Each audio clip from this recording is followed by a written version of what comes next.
Your intelligence and wisdom will help you discern the difference between private credit and public BDCs. What nobody tells you is that these two are very different investment instruments. Jeffrey Gundlach in May issued a private credit warning. So what does that mean for Eris Capital? In May, something very direct was inferred, and in a smart way.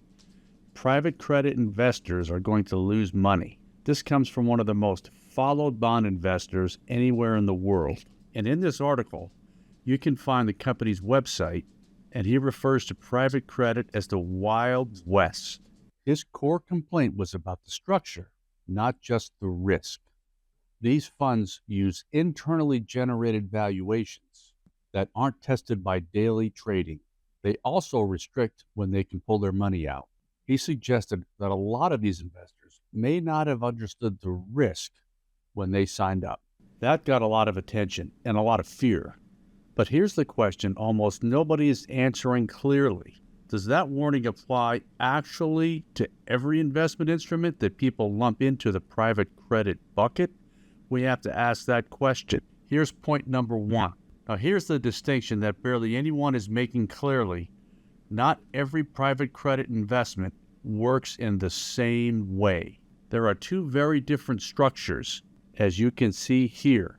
Publicly traded business development companies, or BDCs, these are exchange listed. You can buy or sell shares at any time the market is open at the price the entire market sets in real time. They file quarterly statements with the SEC.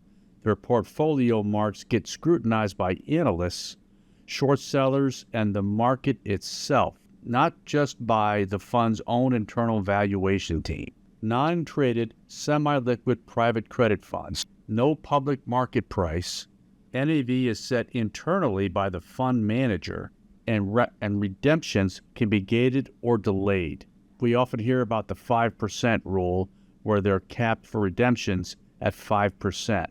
And these investment instruments are often sold through wealth advisors. Point number two is coming up, but first, Eris Capital, or ARCC, is one of the largest BDCs in the New York Stock Exchange. So when a warning is specifically about structure and liquidity, it's worth asking the question, does a stock that trades on the New York Stock Exchange with a market price set actually have the same problem? Point number two, let's go inside the actual numbers instead of guessing. The discount. ARC, or ARCC, Eris Capital, has been trading at roughly 5 to 9% discount to its net asset value. Its most recent NAV was $19.59 per share on March 31st, 2026. And we can see this on the SEC Gov Edgar website. So here's the balance sheet. If we look at the top here, it's got the company listed, Eris Capital Corporation. We look at the date down over here, which is March 31st, 2026. It also gives us the most recent quarter prior to that, which was December 31st, 2025. And if we scroll down, we can look at the regular balance sheet, and at the bottom it says net asset value per share, $19.59 for the most recent quarter, March 31st, 12/31 of 2025, $19.94. So this is where we're extracting the actual data that's filed with the SEC.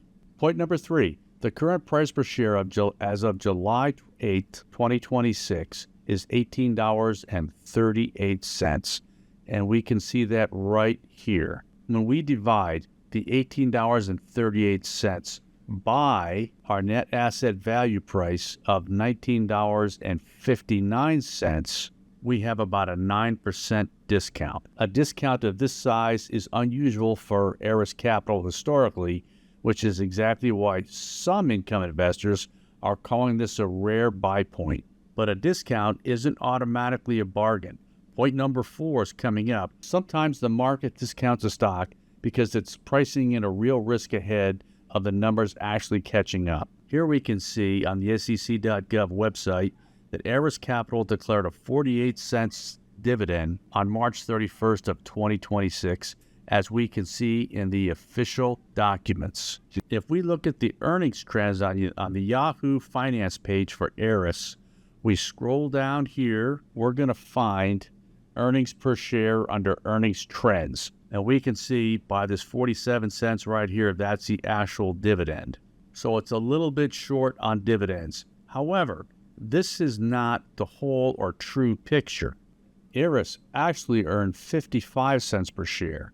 And so to calculate the total dividends per share formula, we take a look at this information sheet. And I'll provide a link down in the comments for you people to download this if you wish. And it says here, the 55 cents per share figure is calculated by dividing Eris net capital investment, or NII, by its weighted average shares outstanding during the first quarter. And as we scroll down and take a look at this sheet, this will tell us step by step how we came up with 55 cents. So we take the total investment income of $663 million, which we find right here as we look at the consolidated statement of operations. The total investment income of $763 million is listed right here. We find the total expenses listed right here, and here is our number of $359 million. There's our calculation, $763 million minus the $359 million, and that gives us $404 million. After subtracting the $6 million for income and excise taxes, we arrive at the final net investment income of $398 million. And we find that listed right here under net investment income, 398. Step 4 is divide by the weighted average shares. So the equation is 398 million divided by 723 million shares, and that gives us our 55 cents per share. However, what can be confusing is if we scroll down to here, we're going to see basic diluted weighted average shares of common stock outstanding of $718 million. Now, when I look this up and determine how they came up with that number, it comes down to the math. The 723 million shares is mathematically weighted average of shares active during the quarter, reflecting the true timeline of capital deployed. So, Eris actually earned in excess of what they needed to cover their dividend. Point number 4, all we need to do is look at the dividend history, and we can do it like this. We scroll over here and click on historical data. This is going to bring up this page. Over here in this drop down under historical prices, we click on this and it's going to give us the option to select one of 3 things. We select dividends only. That gives us the dividend history over a period of time that we're going to select. If we go up to the top here, we can see the dates listed, the date range. If we click on this, we're going to go down to max. And as we can see here, we can scroll down through the list looking at the dates and the dividend that was paid for each quarter over a long period of time. And as we can see, they have been increasing their dividend with the exception of 2 time periods. And those 2 time periods coordinate with 2 major economic events. The first of which, where they cut the dividend, was on March 13th, right here, of 2020. They went from 42 cents on December 13th of 2019, and on March 13th of 2020, they cut it to 40 cents even, so they dropped their dividend by 2 cents. I think we can all recall what happened then. That was when the impact of the COVID-19 crisis was beginning to take hold. If we scroll all the way back through the years, we have to go all the way back to 2009 right here. And this is the only other time that they cut the dividend. This period of time was known as the Great Financial Crisis, or GFC, of 2008 and the aftermath that followed. So on June 11th of 2009, they cut the dividend by 7 cents from 42 cents down to 35 cents. These are the only 2 time periods that I could find where they cut the dividend. So based upon this information, Eris Dividend has navigated the GFC, several interest rate contractions and expansion cycles, the COVID-19 crisis, and the historical inflation challenges that we experienced following COVID-19. Now, I can only speak for myself, but when I look at all of this, intelligence and wisdom indicate that Eris takes care of their dividend. Now, this is not investment advice. You get that from a licensed advisor. We are simply doing our homework here. Point number 5, credit quality. One of the reasons Gunlack and others worried about private credit is rising defaults. Loans going on non-accrual, which means borrowers have stopped paying.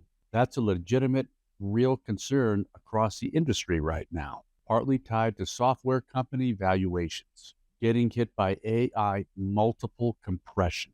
Eris Capital's non-accrual rate has historically run below the BDC industry average, a real and measurable track record, not just a marketing claim. That doesn't mean that ARC is immune. It means historically it's weathered the credit cycle somewhat better than its peers. And as we can see on the official statements, the accrual rate is actually very, very low. To be clear, this video is not a recommendation to buy or sell Eris Capital or anything else. It is meant to help you understand the distinction between two things that keep blurring the headlines. This way you can evaluate it with real, on-hand information instead of media and market panic.